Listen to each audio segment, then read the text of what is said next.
Je vais commencer par Mesdames Bardet et Mebloum. Alors, eh bien, contrairement à vous, nous pensons que le combat pour les droits des femmes est profondément politique. Et si nous n'en avons pas le monopole, force est de constater que quand l'extrême droite que vous représentez parle des femmes, c'est soit pour instrumentaliser le combat, niant la réalité des violences conjugales pour servir un discours raciste, soit, comme récemment, pour proposer l'exploitation sexuelle du corps des femmes par la réouverture des maisons closes. Donc, en effet, si nous voulons obtenir...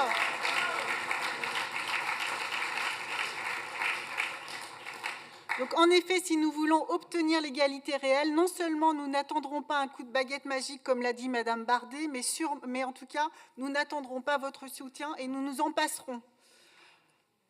Voilà,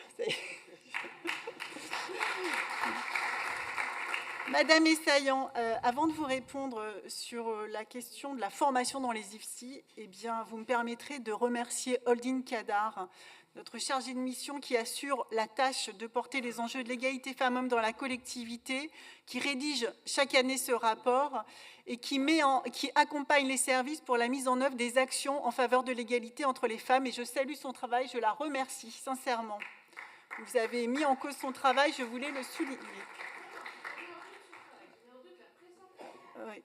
Alors, s'agissant de la formation dans les IFSI, je vous invite à lire la dernière partie de l'axe 3 sur la prévention des violences sexistes et sexuelles. Nous avons démarré, donc à la rentrée 2025, les temps de sensibilisation à destination des équipes pédagogiques, administratives et techniques des IFSI et des IFAS. Ce sont des modules qui ne sont évidemment pas obligatoires parce que, comme vous le savez, nous n'avons pas la compétence pédagogique sur les formations sanitaires et du travail social. Donc, ce sont des modules que nous mettons à leur disposition, à eux de s'en saisir.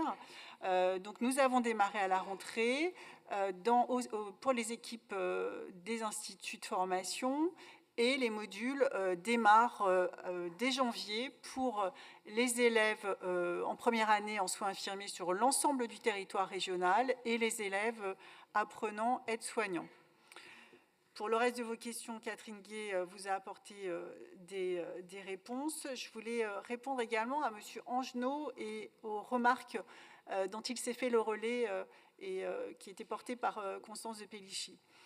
S'agissant du décrochage professionnel des femmes après la maternité, oui, en effet, évidemment, je partage ces propos.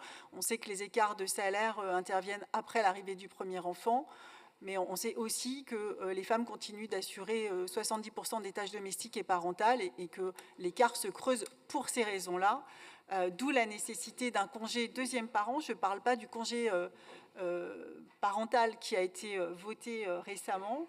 Moi, je prône, comme ce qui a été mis en place dans certains pays européens, l'extension du congé, la création d'un congé deuxième parent, l'extension du congé paternité à 10 semaines pour, dès l'arrivée de l'enfant, en fait,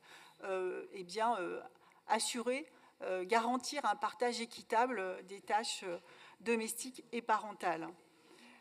Mais là, on discute d'un sujet qui dépasse les compétences de la région. Comme je partage ces propos et vos propos concernant la nécessité d'éduquer dès le plus jeune âge, cela suppose d'intégrer ces enjeux dès l'école. Et comme je l'ai dit, l'État vient d'être condamné, c'était la semaine dernière, pour inaction en la matière et non-application de la loi Aubry de 2001. En fait, je ne vais évidemment pas répondre à l'ensemble des interventions qui ont été faites, mais je voulais vous remercier parce que finalement, au-delà de l'intérêt de mettre en visibilité les actions de la région, que porte la région en faveur de l'égalité entre les femmes et les hommes, eh bien, la présentation de ce rapport nous permet chaque année de mettre en visibilité la question de l'égalité entre les femmes et les hommes, du combat qui reste inachevé. Et je vous remercie pour l'intérêt et la qualité de ces échanges. Je pense qu'on partage la conviction que l'action publique peut permettre d'agir. En tout cas, Personnellement, je pense qu'en premier lieu, l'État doit se mobiliser. Ça ne décharge pas la région, évidemment, de faire sa part, et nous y travaillons. Merci.